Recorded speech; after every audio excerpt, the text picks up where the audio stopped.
the season just ended. We just awarded the MLS Cup to the Columbus Crew. But guys, we are already thinking of 2024. But that is because MLS free agency begins on Wednesday at 1 p.m. ET. No rest for the wicked here. So let's go through the 3 Canadian clubs and what we want to see them do. Because a couple of them in particular got some problems. Why don't we begin, Wheels, with Toronto FC? What is Toronto FC's most pressing need for next season? Wow, there's a lot to do for John Herdman and company. That's an understatement. But we'll see where they end up here. What I think they need to do first, and I know that maybe getting rid of some players might be on the top of the agenda for some. I think they need to bolster their back line. They were too easy to play through so often. Michael Bradley ended up playing at center back when he returned from injury as well. I just think the center back, the full back areas, making sure, if you want to play the Herdman style, and we'll see if they do, but 3 at the back, 2 wide players, those wide players and those 3 center backs have to be able to play in this system. So that's where I'm looking most critical if TFC want to compete.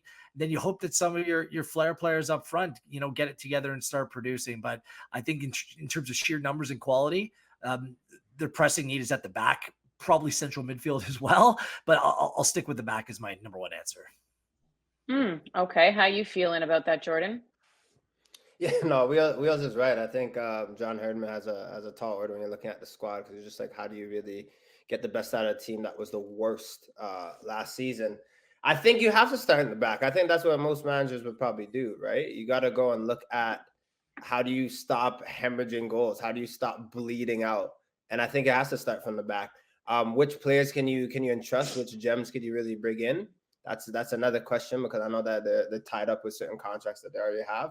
But you have to find your star guys, and it can't just be an 11. You have to try to find a nice 18. There's no coincidence that the teams that do well in the MLS have depth and balance. TFC did not have that for the 2023 season. So hopefully for 2024, they can turn that around. But for me, if I'm John Herdman, I'm looking at the defensive players and just really build. Be hard to beat if you can't go out and score, and then you can build from there. Yeah, and we all know, I'm going to preface this by saying I am a goalie apologist. I know this. But you just have to look at the numbers. Sean Johnson is a first-class goalkeeper, and he was getting blown up. He didn't just suddenly lose his skill. He just had nobody in front of him. Prior to that, between Quentin Westbrook, Alex Bono, I mean, these are guys who either won a championship at TFC or brought them back to the final in 2019. You don't just suddenly stink, but something happened in front of them. And I do feel that's glaring. I also think they can't score. I don't know where you're going with that, Ollie.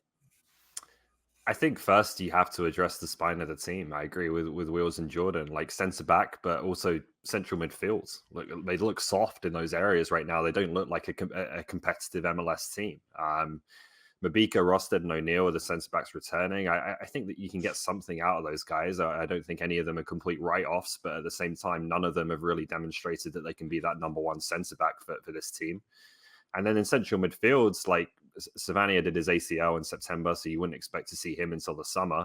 So you've got Blessing, Osorio, and Coelho in there, like 3 players, well, 2 players, firstly, who are more attack-minded, better playing with a bit more freedom, and then 1 pretty inexperienced holding midfielder. So that's an area of the team I think that needs major surgery. And, before you start really thinking about the more attractive side of the game, the football you're going to play, being more expansive and all of those things, you just have to reestablish that core of the team that has just been way too soft, way too easy to beat for a couple of years now, as Michael Bradley's got older and had some injury struggles and has never really been replaced.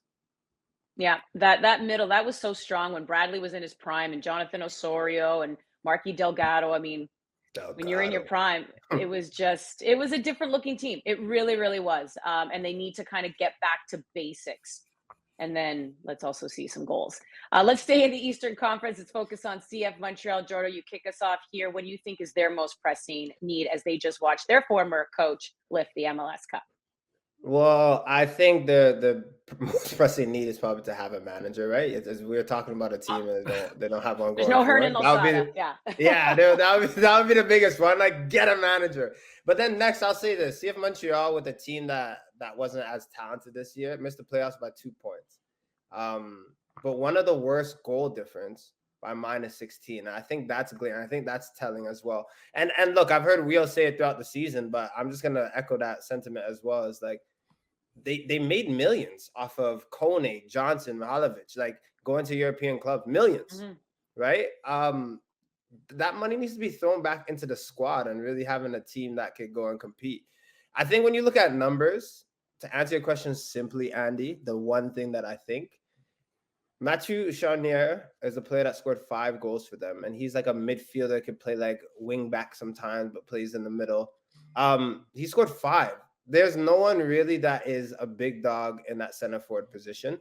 But I think also too, a lot of the CF Montreal in their games, they were just surviving or hanging on. I think when you play in the MLS, you want to take it to teams more than you're sitting back and holding on. So I think finding that money, using those millions that they had to really start getting a dynamic team going forward so you can win games outright. I think start there. But for sure, manager, then attacking bits, then dollar, spend the money. All right, where are you going with that, Wheels? Montreal already active. This is just happened as we're right before we're taping. Montreal acquired Rouen from DC United. Aaron Herrera going out the other way yesterday, picking up a Canadian player in Raheem Edwards, bringing him. He's vastly experienced. I think he fits the shape and the way that they want to play. So changes are coming for CF Montreal. But you mentioned Chouanier on 5 goals last season. Correct me if I'm wrong. I think that was the most in the team. Like they need more. Yeah, top goal scorer. Apoku came in, and some really intriguing attacking players. Kyoto's not coming back. They really missed him. I just think that if you're going to add that star talent, it needs to be an attack. The shape of the team looked okay. You probably need another center back as well. But that's where I would spend my money, adding to that attack, because there are some good players in this team. Ollie? Yeah, Kyoto's injury problems, I think, pretty much sunk their playoff hopes. They didn't have a proper replacement for him, and now he's left the club. That has to be the number one priority. What I would say with that is that I hope they go for quality over quantity. I think they have some decent options in that position in terms of depth and guys who are still relatively young and growing into the role. Chinoso Afor, Sanusi Ibrahim, Mason Toy. Like, I think all of these players have a role to play. They weren't prolific by any means last season, but they've shown me enough to say they can play a part. But you need that number one guy. And that was always supposed to be Kyoto last season. It wasn't. He only played 13 games, scored 3 goals. And they need to go out and find a real difference maker, a real impact player. I don't want to see 2 or 3 players come in at that position. You need one good one who's going to be your starter from day one. So I'm hoping along the same lines to see some ambition and a little bit of investment. It doesn't have to be a lot, but just kind of the mid-range type of signing of a striker who can make an impact in this league. Ollie, I'm going to stick with you as we finish up with our third and final Canadian team. That's the Vancouver Whitecaps, who had the most success of the 3 Canadian teams. As mentioned, they were once again crowned Canadian championships back-to-back. They were the ones who made the playoffs, knocked out by LAFC, unfortunately, though. But what do you think is their most pressing need? Well, they've got to start with Richie Laryea, obviously, and the decision as to whether to extend that deal, make him a designated player on a longer-term basis, as I think that would likely entail. He's still under contract with Nottingham Forest, so that would involve doing a deal with them. I'd be all for that. I think Richie is a DP caliber player. I think you can maybe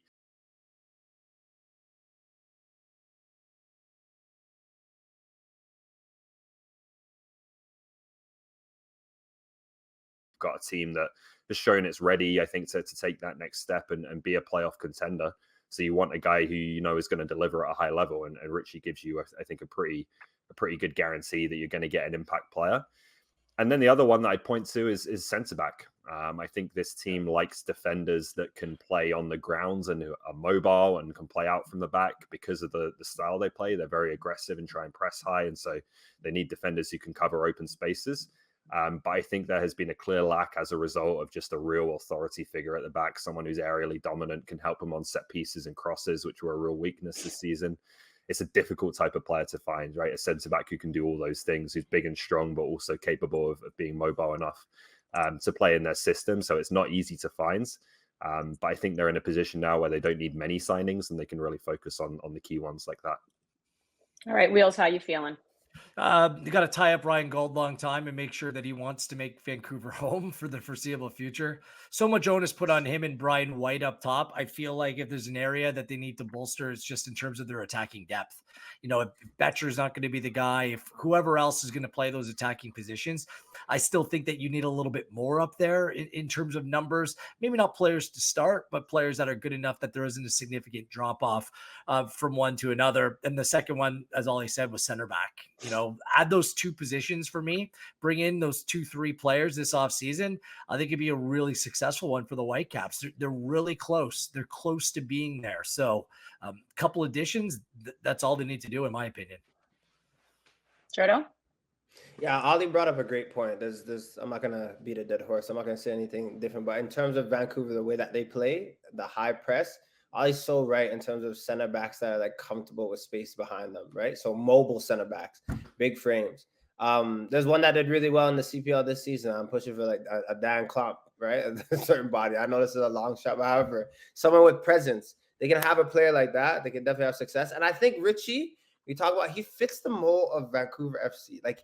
Vancouver Whitecaps. He fits it in terms of like can play different spots, aggressive, has a little bit of the offensive capabilities. I think Manny Santini has done an immaculate job of just bringing in players that fit that type.